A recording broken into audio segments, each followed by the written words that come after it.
Welcome everyone to CivilNet. For more than 3 weeks now, tens of thousands of people have been taking to the streets of Tbilisi and other cities across Georgia to protest the ruling Georgian Dream Party's renewed plans to require NGOs, news organizations, and other groups to register as foreign agents if they receive more than 20% of their funding from abroad.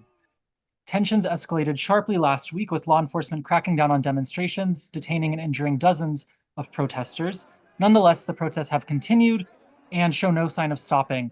To discuss, I'm joined today by Ana Tsitlidze, a member of parliament from the United National Movement, Georgia's main opposition party. Ana, thank you very much for joining us. Thank you for having me. Let's start with these most recent incidents of police brutality and disproportionate use of force against protesters, including you. I should say we were initially planning on speaking last week, but you were briefly hospitalized. Can you tell us about what happened to you? And does the fact that the situation has escalated so sharply surprise you? First of all, thank you very much for having me. I would like to express my deepest gratitude to you for your interest about situation in Georgia, because in this difficult time for my country, we really appreciate the support, and thank you for having me. And I would like also to congratulate all Orthodox Christians celebrating Easter. Happy Easter for all of you. Wish you all the happiness, and especially I would like once again to congratulate my Georgian people. Easter, my Georgian people are fighting in the streets of Tbilisi for freedom and for European integration of my country. The Easter night was magic and great in Tbilisi, despite of the obstacles, despite of the violence, and despite of the troubles what we have from the Georgian government. Thousands of people are standing in the streets of Tbilisi. They prayed and sang, and they are fighting for European integration in Georgia. And this unity of my people gives me hope that victory belongs to Georgian peoples.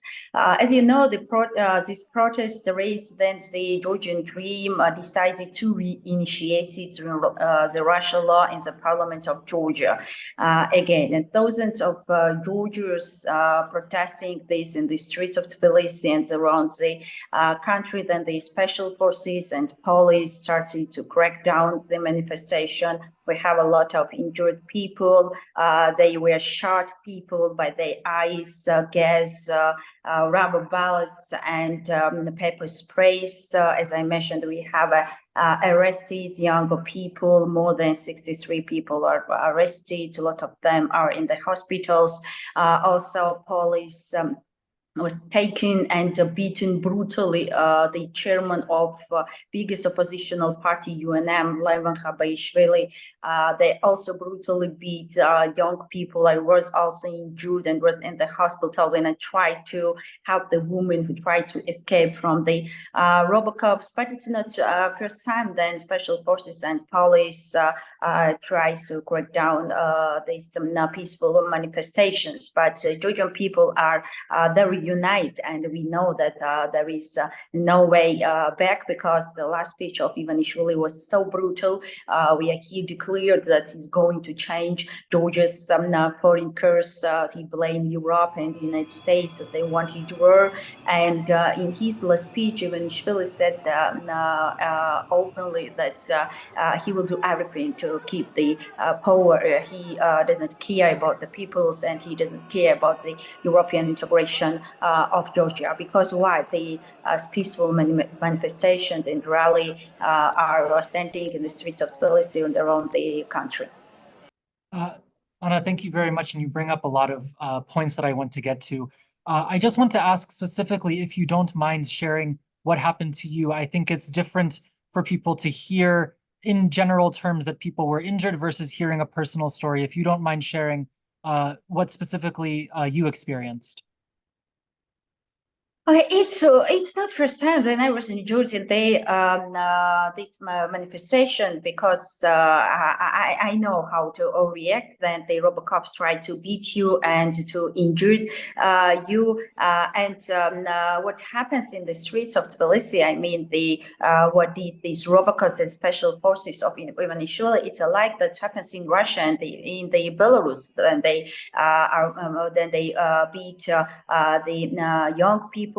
They try to arrest them and they try to shut them because now with Trice Ivanishvili is really scared and he tried to silence all the oppositional voice and what is that happens when these peoples that were peacefully standing in the streets of Risto Valley, special forces of Ivanishvili started to crack down this by the rubber bullets, by the gas and by the pepper sprays, and we have a lot of injured, as I mentioned, a lot of poisoned by the gas. I also was poisoned by the pepper spray and by the gas because I was in the hospital. Ana, I'd like to take a step back for a moment. So the bill that has sparked these protests, formally called the Law on Transparency of Foreign Influence, but widely known as the Foreign Agents Bill or the Russian Law, as you said, was first introduced last year, but was eventually shelved after widespread protests. Georgian Dream then broke its own promise not to reintroduce the bill and brought it back up for consideration again last month. You've been in the room behind closed doors during the debates and hearings for this bill. Why do you think Georgian Dream moved to reintroduce the bill now? And what is the government so afraid of? Okay, I think before I will answer your question, it's very important to clarify the political situation in Georgia, how it happens that Georgia, democracy development country, transformed as an oligarchy system. Yes, and how it happens that they receive pro-Russian oligarch Vidina Ivanishvili. It's very strange for Georgians too. And I will very shortly and briefly explain this. Unfortunately, after 2012, then Georgian Dream and oligarch Ivanishvili came to power. Georgia's freedom, democracy development, and European integration is under the risk. During these 12 years, the Georgian Dream is in power. Georgia became the country with the very high corruption. With the oligarchy system, all state institutions are under the control of the oligarchy system, including judiciary system. Arrested, attacking free media, arrested political leaders, and former president of Georgia, Saakashvili, is in prison, and all political leaders and political parties are under the political persecution.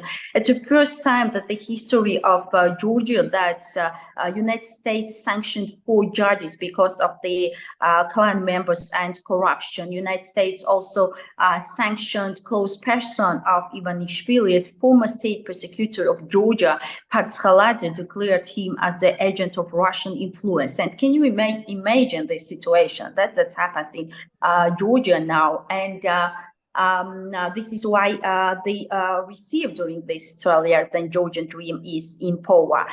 Georgia granted the candidate status last year with their recommendations, and to fulfill these recommendations, it's necessary to forward in the next step. But Georgian Dream declared that he refused to fulfill this recommendation. And now Georgian Dream decided to reinitiate this law because and why they decided, there are 2 reasons, I think. First, Vidina Ivanishvili thinks, and his last speech was proof that Vidina Ivanishvili is a paranoid person. In his last speech, he declared that he hates Europe, he hates United States.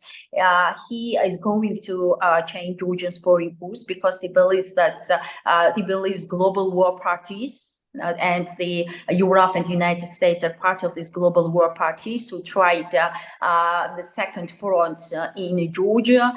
They want Europe and United States want war in Georgia. And as he openly said in his last speech, he believes that NGOs are against the power of Vidina Ivanishvili. and United States and Europe through NGOs try to make revolution in Georgia. And the second reason is that Ivanishvili tried to silence all oppositional voices. We have election in October 2024, and for Ivanishvili, all these NGOs and civil activities who work with democracy are problems, really, because Ivanishvili thinks that they are enemy for him, because Ivanishvili is going to do everything to keep his power. Why now he's decided to reinitiate this law? Because if you can see the text of the Georgian, so-called Georgian law and the Russian law that Putin received, you can understand that, you can see that it is same. And if this bill will adopt it, this will be possibility for the Georgian Dream to cancel all NGOs, to monitoring them, to arrest the civil activists and declared them as a foreign agents. So, Ana, I'm glad that you bring up the role of Ivanishvili here, because I also wanted to ask you about that. So, in particular, last week he gave public remarks. We're talking about Bidzina Ivanishvili, the billionaire businessman and informal leader of Georgian Dream. In a highly inflammatory speech, he railed against the West, as you mentioned, but he also called the United National Movement, your party, a foreign-appointed revolutionary committee that has no homeland and does not love their country. What is your reaction? Okay, I can say that it's not something new for us. I mean, for my party, because we knew in 2012 that Ivanishvili is not a good guy for the better Georgia. But instead, the Georgians, many Georgians believe that Ivanishvili will improve the situation in Georgia and will continue democracy development of Georgia and Georgia's European integration. That unfortunately, Ivanishvili was able to hide his real face from our international partners too for a long time. And now it becomes so obvious, because his last speech, it was he really said what his desire. He really said that his choice is not European integration in this country. He told us about the global war parties that Europe and the United States want second front in Georgia, like that happens now, yes, in Ukraine. He declared Europe and the United States as an enemy, and he said that they want revolution in Georgia. This is one paranoid man who believes Masons, who believes the global war parties, and to declare that he will do everything to keep the power, and he does not care about the peoples. He does not care about the European integration of Georgia, because all of our international partners, including the European Union and the United States, call Georgian Dream to withdraw this law. Yes, but he don't care, and he's meant that I want to mention this again and repeat that he is a paranoid man. He believes some kind of Masons, and his last speech was a really declaration what he's going to do. So, Ana, I'm also very glad that you brought up the international reaction to what's been happening, because I want to talk about that as well. So, of course, the protests in Georgia are being closely watched, not only here in Yerevan, but also in Brussels and Washington. The European Union and United States have each issued a number of quite strong statements against the bill, saying it may sabotage Georgia's EU membership bid. Of course, the EU's decision to grant Georgia candidate status last year was warmly welcomed here in Armenia and by the Armenian government, which itself has moved rapidly toward the West in recent years. In your view, what do these latest developments in Georgia mean for Armenia and the region as a whole? Okay, we need to understand that Armenia and Georgia, it's one whole region, yes. And what happens in Georgia, it will reflect in Armenia too. And what happens in Armenia, it will reflect in Georgia too, of course. And if democracy development and European aspiration will fail in Georgia, it of course will reflect in Armenia too. And we need to understand that we are part of a very difficult region where we have a neighbor, Russia, who is an occupant, and 20% of Georgian territory is occupied by Russia.